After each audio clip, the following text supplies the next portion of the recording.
Shai Gilgeous-Alexander and the Oklahoma City Thunder are in enemy's territory with no Zion, still a very talented New Orleans Pelicans team. 9-10 matchup in the play-in tournament. Winner gets a date in Minnesota for the 8th seed out west. Early on, both these teams putting in work. Trey Murphy with the dunk, Luguentz Dort with the three. Game so nice, you probably should make it twice. This dude has put in a lot of work to his game. He had 20 points in the first half, 27 for the game. OKC's up. Here comes the Pelicans. To me, one of the best looking strokes in the NBA, Trey Murphy knocks in the three. Pelicans up at the half. As you saw, SGA only had 7 points in the first half. Best believe that would change in quarter number 3. Look at SGA just contort his body whatever way it's needed to get a finish. Boy, it's going to be some fire Instagram captions after this one. SGA with a ridiculous spin move and switch to the left over Jonas Valanciunas. Oh, that's how you feeling, huh? 17-point third quarter for SGA. He got a little help, too. How about Josh Giddey? Giddey up, boy.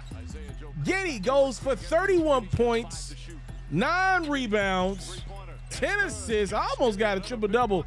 Most importantly, Oklahoma City's up by 10. Fourth quarter, you knew the Pelicans with that crowd as rowdy as they was.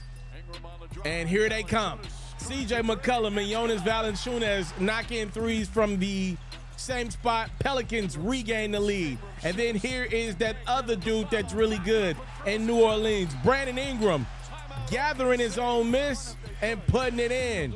Pelicans up by 1 in the closing seconds. The Thunder go to their young star. It's SGA. Now Oklahoma City's back up by 1. They be up 4 with 7 seconds to go. Beautiful inbound play from the Pelicans. B.I. knocks in the 3. New Orleans just down a point. More free throws from OKC. It's a 3-point game. 2.8 seconds to go. This time around, OKC doubles Jackson Hayes. Pelicans got to go the length of the court, but Trey Murphy overshoots CJ, and that's all she wrote, ladies and gentlemen. The ball goes out of bounds, and so does the New Orleans season. They fall by 5 to Oklahoma City in a fantastic play-in game. The big story coming out of this game is what could have been for the New Orleans Pelicans, who are missing their young star Zion Williamson, who's been out pretty much since the 2nd of January with a right hamstring strain. Zion did speak to the media a couple days back, and here's what he had to say on his absence. He's had a couple of setbacks. He said, "Physically, I'm fine. Now it's just a matter of when I feel like Zion. I know the atmosphere I'll be entering based off the playoff experience. Now it's just a matter of time of when I feel like Zion. It's been frustrating, not going to lie to you. It's been very frustrating. Not being able to play sucks, but I mean, things have gotten better. Things have gotten a lot better." I had a few of my friends that I talk basketball with hit me up and ask me, what does Zion mean by those comments? Initially, I told a few of them, I don't know. Right, but I actually do believe I know what Zion meant. All right, I'm going to take a shot in the dark here at Zion. I'm going to say Zion's not going to play basketball until he feels 100%. I'm talking about even if the brother feels 80%, 90%, 95%, I'll even go as far as to say 99%. I don't believe there was ever a chance Zion Williamson was going to return to the Pelicans lineup this year. No matter if they made the deepest playoff run, they were not going to have Zion Williamson this year. He was going to kick off his return next year no matter what. What the hell is he talking about? Playoff atmosphere. He's never been in the playoffs. What is he talking about? He was out last year in the playoffs. What does he mean? I know what the playoff atmosphere feels like. He didn't play. He was watching like me and you. Look, it's frustrating to me on a few different levels with Zion Williamson not playing. I'll break this down as quickly as I can. There's a young man that went number 2 in the same draft class as Zion Williamson by the name of Ja Morant. And when I look at young Ja, I don't know Ja personally. I've never met him, personally. I've been at a couple games around the area of the Grizzlies, but I don't know Ja Morant. I know a couple people that know some people that know Ja Morant. I don't know him. I think I got a good read on Ja. Ja is trying to figure out who he wants to be in life right now. The problem is he's one of the greatest basketball players in the world, one of the 20 greatest basketball players in the world. He's going to have a lot of money for the next few years. He's going to have even more power than he will money to figure this thing out. In real time, in his early 20s, he's got to figure out who the heck he wants to be in this world.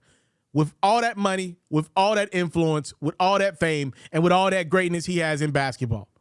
I am watching in real time young Ja Morant struggle to figure it out. A lot of us struggled in our early 20s to figure it out.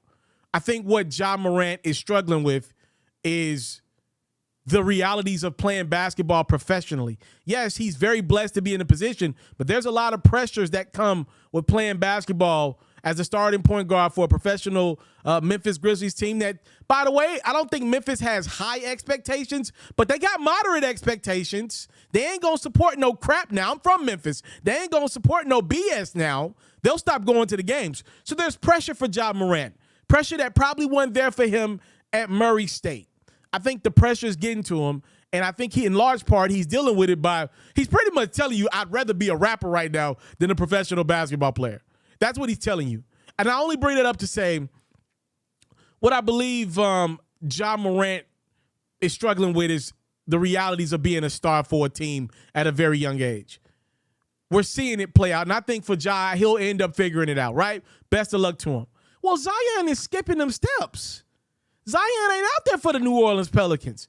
Like, Ja's going through it. The man pretty much darn near lost his mind mid-season, but he's got to fight through it. He's got to apologize. He's got to step back on the basketball court, and he's got to produce at a high level, or there'll be even more scrutiny and criticism the next time. By the way, the Memphis Grizzlies might lose at some point in the playoffs, and then Ja have to get over that mental hurdle. That's part of it. That's why you get paid millions of dollars to dribble a ball. That's part of the game. That's part of the trade-off. People watch you play. They want to see your struggles so they can support you through it, right? That's all part of it. Zion's skipping them steps. The New Orleans Pelicans put together a team. Give David Griffin, their GM, a lot of credit. They put together a good product that I believe was ready to make some of those steps in the next direction if they had Zion on the court for the second half of this year. They didn't have him. And this has become the trend of Zion's career. He can't finish a season. Right now, Zion Williamson pretty much is 30 games a year for your team. I'll give you a good example. Before the Sacramento Kings got going this year, the New Orleans Pelicans earlier in the year, they were hovering around the 2 seed, the 3 seed out west. They looked like they were going to be the Sacramento Kings this year before the Sacramento Kings became the Sacramento Kings of this year. Sacramento's getting into the mix right now. If Sacramento were to make a trip to the Western Conference Finals, that means they would have had to have gone through the Golden State Warriors, the reigning NBA champs, with one of the greatest point guards of all time, Steph Curry, a great coach in Steve Kerr, and some really great minds in Draymond Green and Klay Thompson. In the second round, they would have either had to play and win a game in Memphis, the best home team in the league, against another team on the rise in the Grizzlies, one of the best defensive teams in the league in Memphis. They would have had to win a game in Memphis to win that series.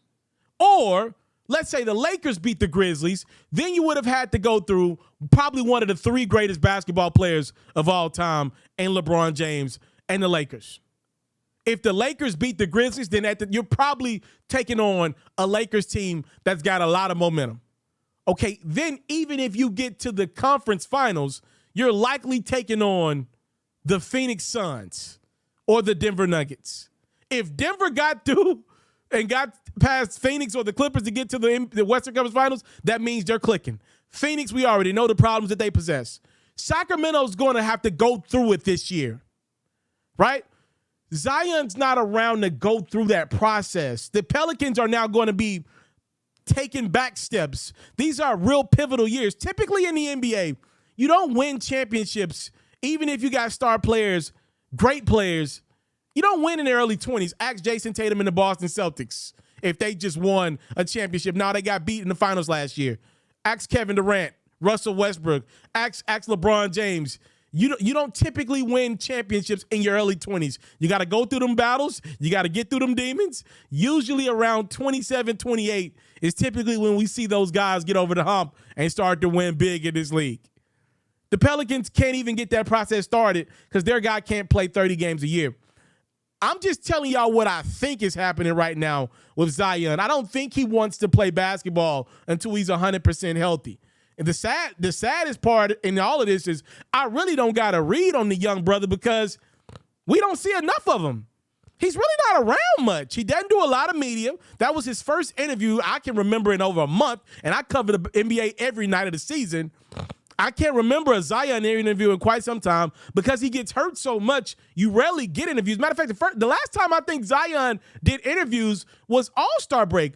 And at that time, Zion was telling us how excited he was to get back on the court. And then he never got back on the court. That was All-Star weekend. That was mid-February. He never got back out there. I don't have a good read on Zion because I don't know Zion. I can't put a read on him because I don't know the brother. We see him like 20, 30 games a year. He seems like a great young guy, by the way. But let's be honest, part of this is he's dodging a lot of the criticism because he seems like a great young kid. Ja Morant wasn't given that because Ja Morant went through some demons this year, made some mistakes, got criticized, got scrutinized, and I think he's getting a second chance. I think a lot of people want to see Ja Morant get through it. We ain't even getting into the war with Zion because he doesn't play enough to even get and create struggle. He just says, I'm not playing. And let me just say this. For the young athletes out there, the young NBA players, I plan on being in the media business and sports media for a very long time. I'm 29. I want to do this for 50 more years. Let's just put that out there. I want a lot of paychecks in sports media. I want a lot of paychecks with the NBA, a lot of them. I'm telling y'all now, I can't speak what other people going to do. I will never put y'all name amongst the all-time greats if the new motto is only play when I'm 100%. I said this in a video that's got over 500,000 views on Instagram. I'm telling you again, Michael Jordan played no matter what. Kobe Bryant played no matter what. LeBron James, for the bulk of his career, played no matter what. I am not letting you dudes get a pass for skipping games because y'all don't want to put bad film out there when guys had to play through broken fingers, sprained knees, bad ankles, toe up feet. Like, guys had to play through it all. Guys had to play through parents dying. Guys had to play through trials in Colorado. Like, Kobe was going to trial, then flying in and knocking in game winners. It's a real thing, by the way. Like, LeBron James had to go through a lot of demons. Man, they had allegations about that man's mother in the playoffs, and he had to play through it. Not to mention the brother attacks the rim like 25 times a game in his prime. Like, these dudes had to play through stuff, real stuff. These young athletes of today, I'm only 29, but I'm just saying, these young athletes of today, they only play, it seems a lot of them only play when they're 100%. And if Zion thinks that's the way to go about it, he'll never play. That's what you'll get, 30 games a year. He'll come back healthy to start next year, play for October, November. He'll be hurt by Christmas morning. I'm very disappointed in Zion, man. I wanted to see him ball. By the way, I want to see him live. Zion's one of the best tickets in the NBA. Problem is you can't get a ticket to see Zion. By the time I want to see a game, by the time he comes around to the city I'm in, his team at least, he's hurt. Pelicans, man, this is the year of what it could have been as Zion Williamson admits that he wasn't coming back till he felt like Zion again. I don't even know exactly what that means because I don't know Zion.